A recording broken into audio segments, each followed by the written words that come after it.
So hello students, welcome back to the college studies Delhi university. आज की video में हम पढ़ने वाले हैं आपका यूनिट 5। अभी तक हमने 4 यूनिट आपकी कंप्लीट कर ली है, तो हम यूनिट 5 पढ़ने वाले हैं जो कि है international finance and contemporary issues in international business. अब क्या क्या इश्यूज हैं आज के टाइम में, आज की दुनिया में, और इंटरनेशनल फाइनेंसेस के जो टर्म्स हैं उसके बारे में हम पढ़ने वाले हैं। ठीक है, तो सबसे पहला जो आता है वो है इसमें फॉरेन डायरेक्ट इन्वेस्टमेंट। हमने काफ़ी सारे अपने यूनिट्स में इसको डिस्कस किया है, लेकिन अब इसको हम डिटेल्स में पढ़ेंगे, उसके हम टाइप्स भी पढ़ने वाले हैं। ठीक है, तो फॉरेन डायरेक्ट इन्वेस्टमेंट क्या होता है? जैसे कि कोई भी कंट्री हमारे कोई भी कंट्री, बाहर की country, country A country B में जाती है और वहाँ पे डायरेक्टली इन्वेस्ट करती है। किन चीज़ों में? लाइक फिजिकल एसेट्स में, प्रोडक्शन में, मार्केटिंग में, मैनेजमेंट में, इन अ फॉरेन कंट्री। ठीक है, तो एफडीआई वही होता है कि एक कंट्री दूसरी कंट्री में जाती है और अपना बिजनेस एक्सपेंड करती है इंटरनेशनली। ठीक है, अब टाइप्स ऑफ एफडीआई क्या है? टाइप्स ऑफ एफडीआई में सबसे पहला है इसमें ग्रीनफील्ड इन्वेस्टमेंट। मैंने ये माइंड मैप डाल दिया है, आपको ये नोट्स में मिल जाएगा। ठीक है, तो हम यहाँ से पढ़ते हैं। ग्रीनफील्ड इन्वेस्टमेंट क्या होता है? ग्रीनफील्ड इन्वेस्टमेंट वो है कि कोई भी चीज़ ना आप स्क्रैच से तैयार कर रहे हो। स्क्रैच से मतलब कि रॉ, बिल्कुल कुछ था ही नहीं, कि ये उस तरीके से है कि कोई लड़का है और उसके बाप दादा उसके लिए प्रॉपर्टी नहीं छोड़ के गए, वो खुद से बिल्डअप कर रहा है। उसने खूब ज़्यादा मेहनत करी, खूब ज़्यादा हसल की, और उसने सब कुछ खुद अपने दम पे कमाया। ठीक है, तो मतलब वही है कि उसने खुद अपने दम पे एक नई कंट्री में जा रहे हैं, डायरेक्ट इन्वेस्टमेंट कर रहे हैं, तो वहाँ कुछ है नहीं। इस टाइप की इन्वेस्टमेंट में कंपनी जो है वो production facility, office, factories, infrastructure develop करती है, बनाती है, बिल्ड करती है in the foreign countries instead of purchasing the existing company. तो कंपनी वहीं पे लगाना बिल्कुल नए शुरुआत से। तो सिंपल वर्ड्स में भी यहाँ डाल रखा है कि बिल्कुल शुरुआत से शुरू करना, वो होता है ग्रीनफील्ड इन्वेस्टमेंट। अब जैसे यहाँ एग्जांपल दे रखा है कि एक कार मैन्युफैक्चरिंग कंपनी है जापान से, उसने डिसाइड किया कि वो नया मैन्युफैक्चरिंग प्लांट लगाएगी इंडिया में। तो कंपनी जो है वो लैंड परचेस करी, कंस्ट्रक्ट करी, उसने फैक्ट्री, वर्कर हायर कर रही। लेकिन ऐसा भी कर सकती थी ना कि ऑलरेडी वहाँ कोई प्रोडक्शन प्लांट है, उसको दे दिया कि तू पार्ट्स बना दे, हम असेंबल कर देंगे और काम हमारा डन हो जाएगा। लेकिन ऐसा नहीं किया उसने, बिल्कुल प्लांट वगैरह लगाया और वहाँ से बिल्कुल इंस्टॉल की मशीनरी वगैरह और अपना प्रोडक्शन चालू कर दिया। अब फीचर्स क्या क्या हैं ग्रीनफील्ड इन्वेस्टमेंट के? कि कंपनी जो है वो शुरू से स्टार्ट करती है एक बिल्कुल नया बिजनेस फॉरेन कंट्री में। Require high investment. अब जब शुरू से शुरू कर रहा है तो पैसा ज़्यादा लगेगा। कंपनी के पास पूरा कंट्रोल होता है, जब किसी और से कुछ लिया ही नहीं तो अपना कंट्रोल अपने हाथ में है भाई। ठीक है, अपना कंट्रोल अपने हाथ में।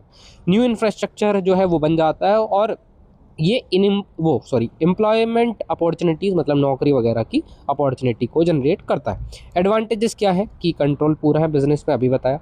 एडवांस टेक्नोलॉजी का यूज़ होता है। ठीक है, कंपनी जो है वो लेटेस्ट टेक्नोलॉजी यूज़ करती है, मॉडर्न प्रोडक्शन मेथड यूज़ करती है, जिससे उनकी एफिशिएंसी और प्रोडक्टिविटी इंक्रीज़ कर जाती है। ठीक है, क्रिएशन ऑफ एम्प्लॉयमेंट अपॉर्चुनिटीज़, वही कि जब वहाँ पे नई कंपनी लगेगी तो वो नई जॉब्स क्रिएट करेगी, लोकल पीपल को वहाँ के नौकरी मिलेगी। ठीक है, और उनका लिविंग स्टैंडर्ड वगैरह बढ़ेगा। ठीक है, नो इंटीग्रेशन प्रॉब्लम। अब किसी और के साथ इंटीग्रेट करना पड़ता है अगर कोई पहले से है, बट हम तो यहाँ सब कुछ नया बना रहे हैं ना खुद से, तो किसी का मतलब पार्टनरशिप नहीं है, किसी का कुछ लेना देना भाई किसी का कुछ नहीं है, तो किसी के साथ हमें एडजस्टमेंट नहीं करना। No adjustment. ठीक है, देन इम्प्रूव इंफ्रास्ट्रक्चर। जब हम वहाँ बिल्डिंग, रोड्स और फैसिलिटीज़ सारी चीज़ें बना देते हैं इलेक्ट्रिसिटी, कम्युनिकेशन के लिए, ट्रांसपोर्टेशन के लिए, तो वहाँ का इंफ्रास्ट्रक्चर ऑब्वियसली इम्प्रूव हो जाता है। ठीक है, डिसएडवांटेजेस क्या है? कि पैसा ज़्यादा लगेगा, सबसे पहला यही आ गया। टाइम कंज्यूमिंग प्रोसेस है। अब शुरू से तुम सब कुछ बना रहे हो तो एकदम एक एक चीज़ बिल्ड करने में ना, एक एक ईंट लगाने में, उसको घर बनाने में, उसको ऑफिस बनाने में, उसका रोड बनाने में, उसको सारी चीज़ें करने में बहुत ज़्यादा टाइम जाएगा। टाइम और पैसा दोनों जाते हैं। ठीक है, रिस्क और अनसर्टेनिटी है। अनसर्टेनिटी बोल रहे हो तो मतलब एकदम से कुछ भी हो सकता है, रिस्क बहुत ज़्यादा है। आपने नई कंपनी लगाया तो वहाँ पॉलिटिकल रिस्क है। ठीक है, मतलब आपकी जो सरकार थी वो गिर गई और वहाँ की जो पॉलिसी थी वो चेंज हो गई। लीगल इश्यूज़ हो सकते हैं, कुछ भी मार्केट में अनसर्टेन हो सकता है कि बहुत ही मंदा आ गया और देश में ऐसे रिसेशन वगैरह चलने लगा, मतलब बहुत ख़राब हो सकता है, बेहाल हो सकता है मार्केट। और फॉरेन मार्केट की जो कंडीशन है उनको समझना भी डिफ़िकल्ट होता है। कॉम्प्लेक्स लीगल प्रोसीजर्स, मतलब कि हर कंपनी को जो है वो दूसरे जहाँ कंपनी लगा रहा है वो वहाँ के रूल्स एंड रेगुलेशंस फॉलो करने हैं, मतलब उसको होस्ट कंट्री बोलते हैं जहाँ लगा रहा है। लीगल फॉर्मेलिटीज़ जो है वो बहुत ज़्यादा होती है और उसमें भी बहुत ज़्यादा टाइम लगता है। ठीक है, तो ये आपका एफडीआई में ग्रीन फील्ड इन्वेस्टमेंट हो गया। अब ग्रीन फील्ड के बाद जो दूसरा आता है वो है मर्जर एंड एक्विजिशन। अब मर्जर क्या है, एक्विजिशन क्या है? दोनों ही तरह के एफडीआई में आते हैं कि दूसरी कंपनी में, मतलब ऑलरेडी कुछ ना कुछ है वहाँ पे, मतलब इसके बाप दादा कुछ छोड़ के गए हैं, 5 बीघा 10 बीघा ज़मीन छोड़ के गए हैं, या कुछ प्लॉट घर वगैरह छोड़ के गए हैं। बट अब देखना है कि क्या क्या छोड़ के गए हैं और कैसे ये एक्वायर करता है उसको, कैसे किसके साथ मर्ज करता है, कोलैबोरेट करता है। ठीक है, तो वही तरीका है कि कोई परचेज करना है, एग्जिस्टिंग कंपनी है या उसके साथ मर्ज कर लो या उसको एक्वायर कर लो। ठीक है, तो जिससे कि कंपनीज फास्टली ग्रो कर पाती है, उनका मार्केट शेयर बढ़ता है, कंपटीशन कम हो जाता है। ठीक है, मर्जर क्या होता है? मर्जर मतलब कि जैसे कि वोडाफोन आइडिया सबसे बेस्ट एग्जांपल, वोडाफोन आइडिया। ठीक है, आप सभी जानते होंगे पहले वोडाफोन अलग था, आइडिया अलग था, ये दोनों साथ में मिले और इन्होंने क्या बना दिया? वीआई। ये मर्जर बन गए, एक सेपरेट एंटिटी बने हैं अपने आप में। ठीक है, वीआई दोनों का नाम है और दोनों एक अलग कंपनी बन गए। तो मर्जर यही है, दो कंपनी साथ में आती हैं और एक सिंगल न्यू कंपनी बना लेती हैं। मर्जर में यही है कि दोनों कंपनी बिल्कुल एग्री कर जाती है to join their business operation और ऑपरेट करते हैं एज अ सिंगल ऑर्गेनाइजेशन। ठीक है, दो कंपनी बनेंगी और एज अ सिंगल ऑर्गेनाइजेशन की तरह काम करेंगी। एग्जाम्पल क्या है कि ऑटोमोबाइल कंपनीज दो साथ में आ गई, जैसे हीरो होंडा, मतलब वो तो अलग अलग हुई हैं लेकिन आप ले सकते हैं एक बारी को। ठीक है, okay, so the next one is acquisition. Acquisition में क्या है कि ए कंट्री जो बी कंट्री को है उसको जो है वो बाय कर लेती है, मतलब कि वो ए कंट्री बी कंट्री को खरीद लेगी और बी का कंट्रोल जो है वो सारा ए के पास चला जाएगा और वो सिंगल एक ही मतलब एक ही ऑर्गेनाइजेशन में ऐसे मर्ज तो नहीं, पूरा एक्वायर कर लिया तो उसकी जो आइडेंटिटी है खुद की, जो बी की खुद की आइडेंटिटी है वो लूज़ कर देगी। वो इसके नाम पे ऑपरेशन चला सकता है, इसके नाम से कर सकता है, बट वो as a under child company काम करेगी ऑफ द ए। ठीक है, तो ए के पास पूरा होल्ड होगा इसका। ओके, मर्जर एक्विजिशन के डिफरेंसेस यहाँ दे रखे हैं, ये आप नोट से पढ़ लेंगे या रोक के यहाँ पे स्क्रीनशॉट लेके इसको पढ़ सकते हैं। अब रीजंस क्या है मर्जर और एक्विजिशन के? सबसे पहला रीज़न कि quick entry into the foreign market. आप फॉरेन मार्केट में आप गए हो, ऑलरेडी वहाँ एक कंपनी है तो आपने मर्ज किया या उसको एक्वायर कर लिया, तो ऑलरेडी उनके पास मार्केट है, मार्केट बेस है, तो वही उसका बेनिफिट है। तो क्विक एंट्री हो जाती है आपका फॉरेन मार्केट में, मार्केट साइज़ आपका बढ़ जाता है क्योंकि उसके पास ऑलरेडी कस्टमर्स हैं। रिडक्शन इन कंपटीशन, अब कंपटीशन तो कम हो ही जाएगा ना। मान लो उस देश में, इंडिया में एक कंपनी थी बी, ठीक है, अब बी ही कंपटीशन था तुम्हारा और उसी के साथ तुमने जाके भाई मर्ज कर लिया, ए और बी साथ में मिल गई, साथ में काम करने लगी, तो कंपटीशन ही खत्म हो गया, मतलब तुम्हारा ही बोल वाला है। फिर एक्सेस टू टेक्नोलॉजी, अब टेक्नोलॉजी का एक्सेस भी हो जाता है, जैसे कि वीआई वाला केस ही देख लो। तो मान लो आइडिया के पास जो है वो बहुत ज़्यादा नेटवर्क कैरियर्स थे, तो उसके पास टेक्नोलॉजी अच्छी थी, उसके बैंड्स अच्छे थे, जो नेटवर्क बैंड्स थे वो अच्छे थे जिससे स्पीड जा रही थी। बट वोडा के पास सर्विसेज अच्छी थी, उनकी कस्टमर सर्विसेज अच्छी, तो दोनों ने कोलैबोरेट किया, मर्ज हुए और भाई इसने इसकी टेक्नोलॉजी को यूज़ कर लिया। इकोनॉमीज़ ऑफ स्केल मैंने तुम्हें पिछले यूनिट में बताया था, यूनिट 4 में भी बताया था और काफ़ी बार बता दिया है कि जब आपका आपकी जो एफिशिएंसी है वो बढ़ जाए, आपका जो है प्रोडक्शन बढ़ जाए, ठीक है, बट आपकी कॉस्ट पर यूनिट जो है वो प्रोडक्शन में वो घट जाए, तो वो इकोनॉमीज़ ऑफ स्केल हो जाता है। तो ये यहाँ एक बेनिफिट मिलता है। एडवांटेजेस क्या है कि एक्सपेंशन होगा, मार्केट साइज़ बढ़ेगा, ये सारी जो अभी ऊपर बढ़ाई, प्रोडक्शन एफिशिएंसी बढ़ जाएगी, एग्जिस्टिंग इंफ्रास्ट्रक्चर को यूज़ कर पाएंगे, प्रॉफिट बढ़ेगा। ठीक है, डिसएडवांटेजेस क्या है कि पैसा जाएगा, जब करोड़ से आप पे करोगे ना एक्वायर करने में, 1000 करोड़ 2000 करोड़ इतने जब पैसे दोगे तो भाई खर्चा तो होगा। कल्चरल और डिफरेंसेस हो सकते हैं कंपनीज़ के बीच में, मैनेजमेंट कॉन्फ्लिक्ट हो सकते हैं, रिस्क हो सकता है और इंटीग्रेट ही ना हो पाए, दो कंपनी मर्ज ही ना कर पाए ठीक से, और मतलब किसी और का काम दूसरा था, तुम बनाते हो कपड़े और तुमने कंपनी ले ली भाई पीसी बनाने वाली, तो ऐसा नहीं हो पाएगा ना। ठीक है, सेमीकंडक्टर की ले ली तो वो काम नहीं चल पाएगा। लीगल एंड रेगुलेटरी चैलेंजेस भी हो सकते हैं। ठीक है, सो अब जो अगला आता है वो है स्ट्रेटेजिक अलाइंस। अब स्ट्रेटेजिक अलाइंस में क्या होता है ना, कंपनीज़ जो हैं, मैं आपको यहाँ सिंपल यहाँ बताता हूँ। हाँ, स्ट्रेटेजिक अलाइंस में क्या है, एक कंपनी है, सॉरी ये पेन, हाँ एक कंपनी है। अब ये कंपनी जो है ये काम नहीं करेगी कि दूसरी कंपनी को एक्वायर कर लिया या ऐसे ख़रीद लिया है कुछ, ये सारा कुछ नहीं करना। ये बहुत ही चतुर है। ये क्या काम करेगी कि हम ना सिर्फ अपना प्रोजेक्ट पे काम करेंगे, एक सिंगल प्रोजेक्ट पे काम करेंगे। ये कंपनी ये मान लो ए कंपनी और ये बी कंपनी, ये दोनों साथ में ये एक प्रोजेक्ट पे काम करेंगी। ये रिस्क शेयर करेंगी, अपना रिस्क शेयर करेंगी, पैसा भी देंगी इसको इस प्रोजेक्ट में और मार्केटिंग भी करेंगी दोनों साथ मिलकर। तो दोनों साथ में एक प्रोजेक्ट पे काम करेंगी और दोनों सेपरेट आइडेंटिटी होगी, दोनों की अलग अलग ऑर्गेनाइजेशन होगी और वो इंडिपेंडेंट होंगी आपस में। ठीक है, तो अपनी technology, knowledge, skill, capital, market access सब कुछ शेयर कर रही हैं। ठीक है, तो दो कंपनियाँ, दो से ज़्यादा कंपनी साथ में आती हैं और to achieve the mutual benefits. ठीक है, अब रिसर्च वगैरह ये सारी चीज़ों को कोलैबोरेटली कंपैरेटिवली काम कर लेती हैं। अब स्ट्रेटेजिक अलाइंसेस के फीचर्स क्या क्या हैं। जो कंपनीज़ हैं वो एग्रीमेंट करती हैं 2 या 2 से ज़्यादा। कंपनी इंडिपेंडेंट ऑर्गेनाइजेशन की तरह ही काम करती हैं बाद में भी। रिसोर्सेज, टेक्नोलॉजी, स्किल वगैरह शेयर करती हैं, रिस्क वगैरह शेयर करती हैं, पैसे शेयर करती हैं, फॉरेन मार्केट में एंटर करने में हेल्प करती है और इम्प्रूव करती है कॉम्पिटिटिवनेस ऑफ कंपनीज। ठीक है। देन रीज़न क्या है स्ट्रेटेजिक अलाइंस, तो ठीक है भाई मार्केट में एंट्री मिल रही है, रिस्क शेयर हो रहा है कि अगर भाई खतरा हुआ तो हम तो डूबेंगे सनम, तुम्हें भी ले डूबेंगे। ठीक है।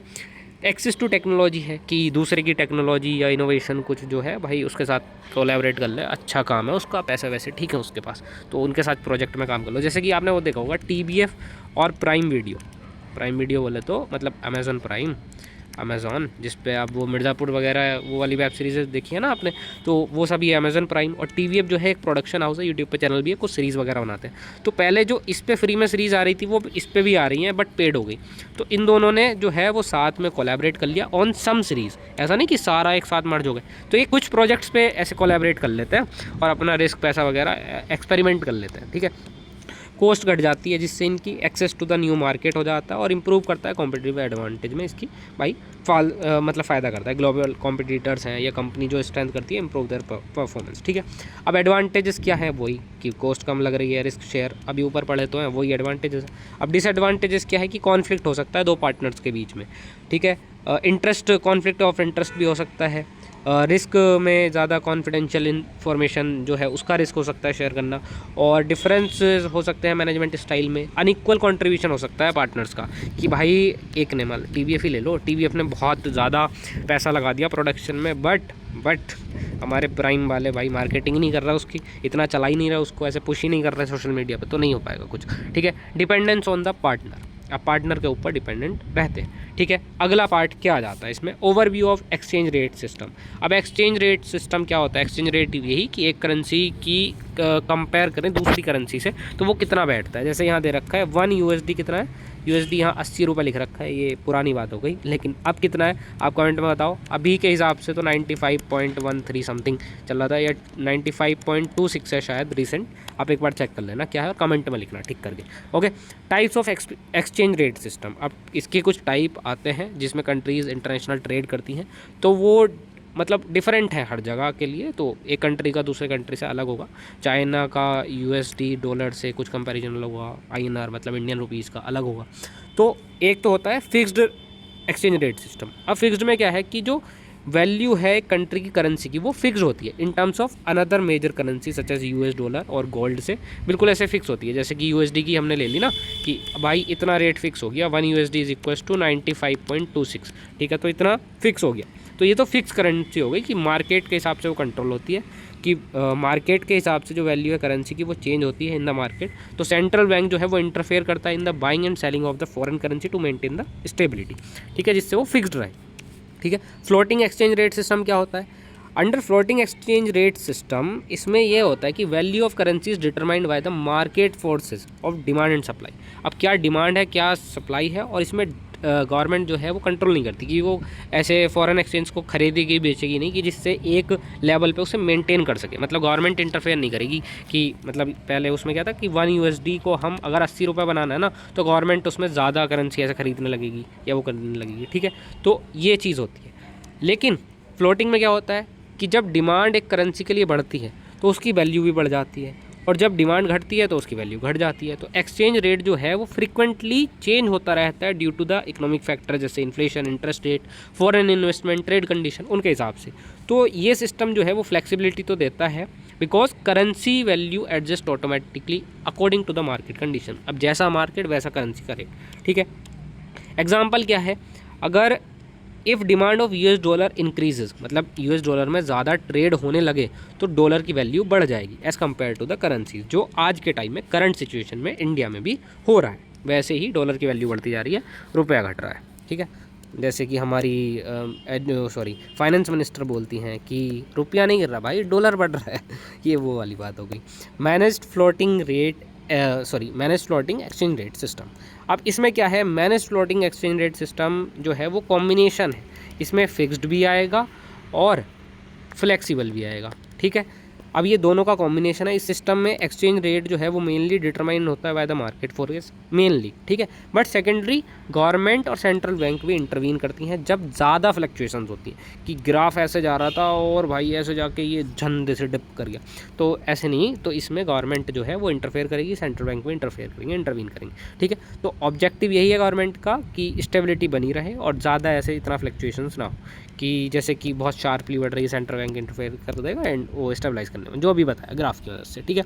अब यहाँ इस दोनों का कंपैरिजन आ गया। ओके, और next topic is contemporary issues in international business, outsourcing and it's potential, कि आउटसोर्सिंग क्या होता है और उसका पोटेंशियल क्या है इंडिया में, और कंटेम्प्रेरी इशूज क्या क्या है इंटरनेशनल बिजनेस में, ये हम पढ़ने वाले हैं। Outsourcing refers to the business practice in a company transfer some of its activities and process to external organisation. मतलब सिंपल सी चीज़ समझो कि मान लो एक कंट्री में यूएसए में कोई कंपनी है ए, अब ए कंपनी को ना कुछ आईटी सॉफ्टवेयर्स वगैरह चाहिए, तो उनको ना इंजीनियर चाहिए बढ़िया प्रोफेशनल, तो वो ना ये अपने देश में काम नहीं करेंगे, अपने एम्प्लॉय से काम नहीं करा रहे कंपनी के, वो आउटसोर्स कर रहे हैं इंडिया से। वो इंडिया उन्होंने किसी टेक कंपनी को कांटेक्ट किया और वहाँ के जो इंजीनियर्स हैं वो इनके प्रोजेक्ट पे अब काम करना शुरू कर देंगे, तो उन्होंने आउटसोर्स कर ली कुछ स्किल्स, कुछ प्रोफेशनल्स को आउटसोर्स कर लिया। वैसे ही वो लेबर को आउटसोर्स कर सकते हैं, अलग अलग टेक्नोलॉजी को आउटसोर्स कर सकते हैं। तो इंटरनेशनल बिजनेस में ऐसा ही होता है कि आउटसोर्स जो है वो कंपनी डेवलप्ड कंट्रीज़ जो है वो डेवलपिंग कंट्रीज़ से जो अच्छा परफॉर्म कर रही हैं तो कुछ बिजनेसेस में उनको आउटसोर्स कर लेते हैं। अब आउटसोर्सिंग के भी टाइप्स है। सबसे पहला टाइप है बिजनेस प्रोसेस आउटसोर्सिंग। अब इसमें क्या होता है कि आउटसोर्सिंग वो चीज़ करते हैं हम जिसमें रूटीन बिजनेस एक्टिविटीज़ होती है, जिसमें कि कस्टमर सपोर्ट होता है, डाटा एंट्री लेवल या payroll processing, accounting, human resource services, ये सारा कुछ होता है, ठीक है। तो हाईली स्पेशलाइज लोग नहीं चाहिए, लेकिन ट्रेंड लोग चाहिए हमें, day to day routines work जो है वो कर सके। तो जैसे कॉल सेंटर जो है इसका मेन एग्जांपल आ जाता है। अब इसमें जो इसके अंदर आता है वो है नॉलेज प्रोसेसिंग आउटसोर्सिंग। अब नॉलेज प्रोसेस आउटसोर्सिंग में क्या कि हमें स्पेशलाइज लोग ही चाहिए कि किसी एक फील्ड में वो, like financial analysis, legal service, research, market analysis, medical transcription, consultancy, किसी चीज़ में हो। तो केपीओ जो है नॉलेज प्रोसेस आउटसोर्सिंग, वो उसमें हाईली स्किल्ड प्रोफेशनल चाहिए विद द एडवांस नॉलेज। और दूसरा इन्फॉर्मेशन टेक्नोलॉजी आउटसोर्सिंग, मतलब इसमें आईटी सेक्टर से हमें बंदे चाहिए, आईटी रिलेटेड सर्विसेज चाहिए, जैसे software development, website development, technical support, ये डाटाबेस मैनेजमेंट हमें करना है, तो ठीक है, और नेटवर्क मेंटेनेंस। तो इसके लिए हम आउटसोर्स करते हैं software development work to continues with the strong IT sector companies like Bengaluru वगैरह की बात करेंगे अभी हम। Potential of outsourcing in India, अभी इंडिया की फोकस होकर बात करते हैं। तो इंडिया के पास बहुत सारी आउटसोर्सिंग सर्विसेज हैं फॉर द वर्ल्ड, और हम करते भी हैं, मतलब हमसे आउटसोर्स करते हैं लोग चीज़ें। अब कैसे? Availability of the skilled human resources, यहाँ के लोग काफ़ी ज़्यादा स्किल्ड हैं, उनके पास अलग अलग डोमेन में डिग्रियां हैं, engineering, management, IT, finance and sciences, ठीक है। तो इंडियन यूनिवर्सिटीज़ के पास ना बहुत ज़्यादा ग्रेजुएट है, बहुत ज़्यादा स्किल्ड वर्कफोर्स पड़ी हुई है, मतलब है, ठीक है। Then second is cost advantage. Cost advantage कैसे कि हम ना लो वेजेस, मतलब लो वेजेस या लो लेबर कोस्ट पे काम करने के लिए तैयार रहते हैं। तो इंडिया के पास मतलब एक ही एडवांटेज मिल जाता है फॉरेन कंपनीज़ को कि इंडियन जो लोग हैं वो एट लो कॉस्ट काम कर देते हैं उनका, ठीक है। तो लो कॉस्ट पे आउटसोर्स कर लेते हैं चीज़ें। Third is English language proficiency. अब इसमें जो है वो इंग्लिश बोलने वाले लोग, मतलब इंडिया में इंग्लिश वाले लोग काफ़ी ज़्यादा सिटीज़ में रहते हैं और कम्युनिकेशन जो है वो बहुत बढ़िया स्टाइल में कर पाते हैं विद द फॉरेन क्लाइंट्स। तो इफेक्टिव कम्युनिकेशन जो है वो काफ़ी ज़्यादा इंपॉर्टेंट होता है आउटसोर्सिंग में, and that is that. Fourth is strong IT industry. IT industry में हमारा काफ़ी ज़्यादा बोलबाला है। सिटीज़ लाइक बेंगलुरु, हैदराबाद, पुणे, चेन्नई, गुड़गांव, ठीक है, ये सारे मेजर आईटी हब्स हैं। मतलब यहाँ एडवांस टेक्नोलॉजी और इंफ्रास्ट्रक्चर है जो सपोर्ट करता है आउटसोर्स सर्विसेज का। टाइम जोन, अब टाइम जोन कैसे, जब वहाँ दिन होता है यहाँ रात होती है। अब जैसे वहाँ रात हुई, उन्होंने अपने शाम को 5 बजे ऑफिस बंद करा, तो उनका कंपनी का जो है काम वो आउटसोर्स करके वो रात को भी करा सकते हैं। कैसे? क्योंकि इंडियन लोग तो सुबह 9 बजे करने बैठते हैं, तो यहाँ दिन हो जाता है, ठीक है। तो उनका काम कंटिन्यूसली चलता रहता है, वो उनके काम में कोई ऐसे कुछ प्रॉब्लम नहीं होती। Then sixth is government support. Government support जो है वो करती है आउटसोर्सिंग और आईटी इंडस्ट्री को थ्रू फेवरेबल पॉलिसीज़ ऐसी हैं, डेवलपमेंट, टेक्नोलॉजी पार्क्स बना रखे हैं गवर्नमेंट ने, प्रमोट करती है डिजिटल इकोनॉमी को, ठीक है। तो ये सारा कुछ इसमें था। International business and sustainable development ये आता है, तो ये पूरा मैंने डाल दिया पेड़ वेड़ बना के, ठीक है। इसको आप पढ़ लेना, ये आपके लिए माइंड मैप है ताकि आप रिवीजन अच्छे से कर पाएँ। ओके, सस्टेनेबल डेवलपमेंट क्या है, ये डेफिनेशन आपने अपने जीवन में 100 बार तो पढ़ ली होगी, मैं जानता हूँ, इसको बताने की ज़रूरत नहीं है, लेकिन फिर भी बता देता हूँ भाई, भुलक्कड़ बहुत हो गए लोग, ठीक है। तो सिंपल सी चीज़ है, refers to the development that meet the needs of the present generation, कि हम आज की ज़रूरतें भी पूरी कर कर पा रहे हैं, लेकिन हम फ्यूचर जनरेशन की जो नीड्स हैं उनको हार्म ना पहुँचाएँ, ठीक है। कल के लिए भी मतलब आज इतना पानी ना वेस्ट करें कि कल को हमारी जनरेशन जो है, हमारे बच्चे हैं, वो प्यासी मर जाए और तुम्हें गाली दे कि भाई हमारे बाप दादा इतना पानी वेस्ट करके गए कि यार ना नहाने को पानी है ना धोने को पानी है, ठीक है, ठीक है। इट मीन्स इकोनॉमिक ग्रोथ चाहिए। इकोनॉमिक ग्रोथ तो ज़रूरी है, लेकिन नेचुरल रिसोर्सेज को भी हमें प्रोटेक्टेड रखना है। इकोनॉमिक ग्रोथ, इन्वायरमेंट प्रोटेक्शन और सोशल वेलफेयर की यहाँ पे बात की जा रही है। Pollution control, climate change, depletion of natural resources, उनकी बात चलती है। तो ये सारी चीज़ें हैं यहाँ पे। इंटरनेशनल बिजनेस में जो है तो वही एक्सपेक्ट किया जाता है कि वो सस्टेनेबल प्रैक्टिसेस को फॉलो करे, एनवायरनमेंट को प्रोटेक्ट करे और सपोर्ट करे लॉन्ग टर्म इकोनॉमिक एक्टिविटीज़, ठीक है। तो इंपॉर्टेंस क्या आ जाता है of sustainable development in international business. अब इंपॉर्टेंस कैसे कैसे है, ये काफ़ी ज़्यादा इंपॉर्टेंट है। Consumer, government, international organisation now expect companies to behave responsibly, ठीक है। वो रेस्पॉन्सिबल हैं, कंपनीज रेस्पॉन्सिबल हैं अगर वो कुछ भी करती है। तो कंपनी जो फॉलो करती हैं sustainable practice, improve there reputation बढ़ती है, उनका ट्रस्ट गेन होता है मार्केट में। जैसे टाटा कुछ पेड़ लगाती रहती है या कुछ और ग्रीन एनर्जी के लिए मतलब काम करते रहते हैं, तो उससे एक ब्रांड की इमेज है वो बिल्ड होती है। और जो बिजनेस इग्नोर करते हैं ऐसी रेस्पॉन्सिबिलिटी को, तो वो लीगल एक्शन होता है भाई उन पे, ठीक है। उनकी वो जो क्या बोलते हैं इमेज का लॉस हो जाता है। अब रोल क्या है इंटरनेशनल बिजनेस का इन प्रमोटिंग सस्टेनेबल डेवलपमेंट। सबसे पहला इन्वायरमेंट प्रोटेक्शन, कि हमें इको फ्रेंडली प्रैक्टिसेस जो है, प्रोसेस जो है वो ही यूज़ करने चाहिए। Use of renewable energy like solar energy, wind energy, ये सब यूज़ करना चाहिए। तो कंपनी जो है वो अपना कार्बन एमिशन जो है वो कंट्रोल करने की कोशिश करती है। अब एफिशिएंटली यूज़ करें नेचुरल रिसोर्सेज का, जो हमारी नेचुरल रिसोर्सेज हैं उनको वेस्ट ना करें, such as water, minerals, forest and energy, ठीक है। बहुत अच्छे से यूज़ करें और रिसाइकिल भी करें कुछ ज़्यादा से ज़्यादा चीज़ें लाइक प्लास्टिक या वगैरह, वेस्ट हमें कम करना है। सोशल रेस्पॉन्सिबिलिटी भी बनती है कंपनीज़ की। International business are expected to improve working condition, fair wages दे और इंश्योर करें सेफ्टी ऑफ द एम्प्लॉयज़, ठीक है। हाँ, तो एक टर्म आता है CSR, that is corporate social responsibility. वो उसमें भी कंट्रीब्यूट करते हैं 1 से 2% अपने जो कंपनी का उनका रेवेन्यू होता है उसमें से, ठीक है।